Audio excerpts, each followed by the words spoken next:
Hey folks, we've seen a trend over the last few years where even bargain basement cases are now starting to take airflow a little more seriously, and that has to be a good thing. I mean, my daily driver is the side intake based Lian Li 011 Dynamic, so when GameMax approached me to take a look at one of their new budget cases, which kind of adopts a similar philosophy, I couldn't really say no, and that's why I've put together this little budget orientated system in the new Venus ATX case. Well, I say budget, but that doesn't mean that it's a slouch. Housed within it is an ASRock B450M Pro 4 motherboard, 16GB of DDR4 3200, an M.2 boot drive, and a 2TB Western Digital black hard drive. At the heart of the system is a used Ryzen 7 1700 being cooled by the 2nd gen Wraith Max cooler, and the graphics card is a 7nm Navi based RX 5500 XT from Sapphire. For all intents and purposes, and by using mostly used parts apart from the motherboard and the graphics card, this build could quite easily be assembled for just a tad over 500 quid here in the UK. Under that figure too, if you ditch the Vengeance RGB Pro memory for some normal 3200 LPX modules and use the Wraith Spire cooler that comes with the 1700, instead of using the uprated cooler from the 2700X. When your focus is on cost when building a really budget orientated system like this, it's easy to kinda skimp back on the case though, but I often feel that since it's the thing that's always on show, you don't really want to go too bargain basement. And here for the 60 quid mark, GameMax has done a really neat job in ticking a lot of the boxes that any budget builder would want. So what do you get with the Venus, and is it worth your cash? Well, like many of GameMax's other products, the design focuses around a specific RGB illumination feature. In the Venus, this is in the form of an addressable RGB V on the front panel. Control of the RGB illumination here comes from a button on the top of the case, via an included remote control, or through software by connecting it to your motherboard. The effects are all nice with smooth colour changes, and there are enough pre-programmed options which should allow you to tailor the colour scheme to suit your build.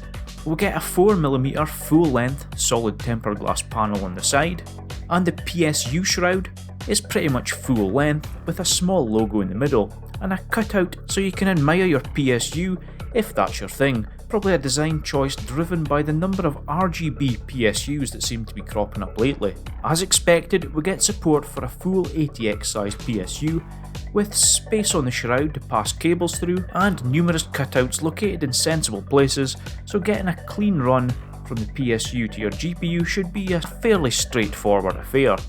Underneath the far end of the shroud, there's caddies for two 3.5-inch drives, and smattered around the top of the shroud and behind the motherboard tray, there's further mounting points for your SSDs. On top of the front panel, you're going to find two USB 2.0 ports, a single USB 3.0 port, the usual accompaniment of HD audio jacks, as well as the LED control button I mentioned earlier. The bottom of the front panel has got a filter cutout to allow air to get inside. Now this alone would not really offer up a lot of airflow, so what GameMax has done with the Venus is allow for side intake or exhaust. In this setup I'm going to be using an additional intake fan. There is space for two 120mm fans on the side, but I've just populated this with a basic 120mm fan. From my experience using similar style cases, this setup does mean that your GPU's got to be amply fed with cool air from the outside, especially if you populate both those slots. And since the case comes with an included ARGB 120mm exhaust fan, you know the airflow is going to be pretty good. And there's going to be ample air coming in, going out and passing over the VRMs. It doesn't all have to be air coolant though. The case actually does support room for a 360mm radiator at the top, and depending on the length of your GPU, you could conceivably fit a 240 radiator on the side and probably one on the front as well, but personally I would probably stick to using those side intakes as intakes, and if you're locating an AIO, do it up top. In the case, there's room for a total of 9 fans, 3 up top underneath a magnetic mesh filter, 1 exhaust, 3 on the front panel, and 2 at the side. Interestingly, this case also comes with an integrated fan hub, which supports up to 6 fans and caters for both the ARGB elements of your fans as well as PWM fan control. A great inclusion at this price, especially if, like me with this build, the motherboard that you're using, it doesn't have a mass amount of PWM fan headers. Best of all though, it's SATA powered rather than the older Molex style hubs that were so common on budget cases. Oh, and the case here, it doesn't use any proprietary fans, meaning that the hub is going to work with whichever fans you've already got, or whichever fans you choose to populate the case with.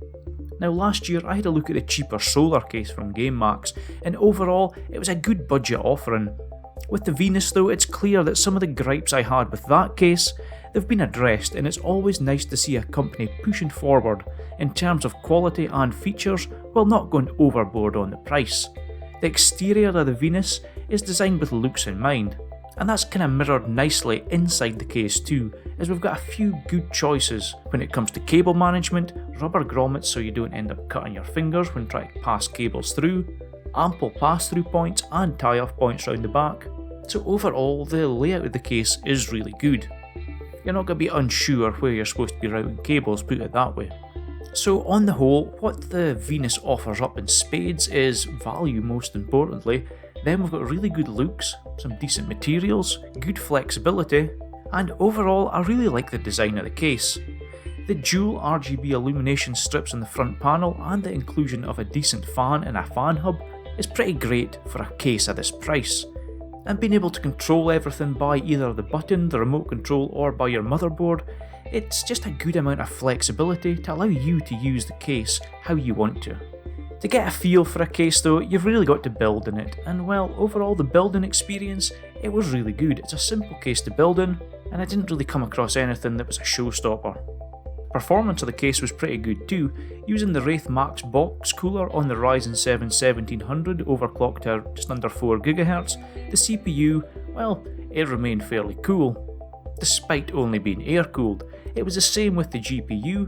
There was nothing here that indicated that we were thermal throttling, everything was well under the limits, and it remained impressively cool during a 3D Mark stress test.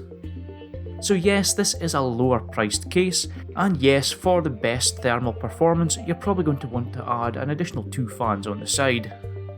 But at 60 quid, the Venus ticks a lot of boxes in terms of performance, and even more boxes in terms of features. And the fact that it could probably pass for something being a little bit more expensive is just a bit of a wee bonus. But it can't all be brilliant, can it? Well, like I said, it's still a budget case, which at the end of the day means there have been some cutbacks. The use of a full-length tempered glass panel is great, but thumb screws, well, they can be a bit of a pain if you frequently open it up, and personally I'm a big fan of the rarity that is a hinged side panel. The front panel, it has a tiny little bit of light bleed between the glass and the plastic, but it's nothing major, and it can actually be pretty easily remedied with a bit of black tape. And to be honest with you, the only other real grievance I would have with the case is that the rear panel cutouts for the side intake, well, when looking straight through the side, the holes in the rear panel, they don't quite match up with the location of the fans. Now, as we've seen, the thermals are obviously not being affected by this, you're still getting really good airflow in, but if you're a stickler for that sort of thing, it's at least worth noting. But hey, as you can probably tell, I'm kinda struggling to come up with bad points in this case. It's 60 quid, and it punches well above its weight, and none of the things that could be improved upon hurt performance or are deal breakers in any way, shape or form. There's no major flaws to speak of, but would I have one? Well, I love budget orientated kit, especially kit that offers value in a packed feature set, and make no mistakes about it, the Venus does just that.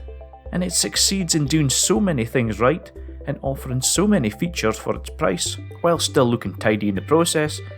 It's easy for me to overlook the lighter construction and the off-center vent holes of the back panel. Like most GameMax cases, it's a case that's been designed to be a feature piece at a reasonable price, and for just over 60 quid, the fact that it looks good while performing well thermally, well, that's a winning combination in my book. But hey, I'd love to know what you look for when you're buying a budget orientated case. Is the inclusion of stuff like a fan hub, RGB, is that high on your list, or are you more performance focused? And what does something like the Venus, which has a nice mix of both, do for you, would you consider buying it? I'll just say cheers again to GameMax for letting me take a look at this case, and I'll see you in the comment section down below, and in the next video.